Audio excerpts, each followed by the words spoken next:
আসসালামু আলাইকুম। আল্লাহদার মৎস্য দেশি সর পুঁটি মাছ 250 থেকে 300 টাকা কেজি, একবারে বিলের এগুলো, চাষ করা না, চাষ করা সারা।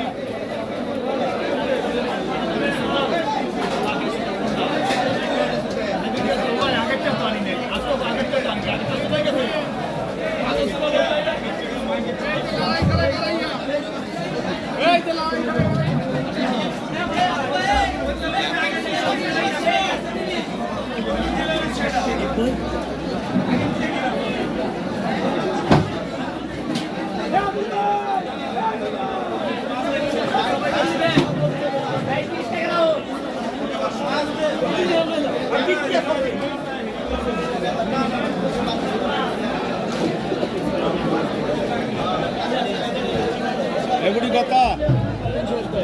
300।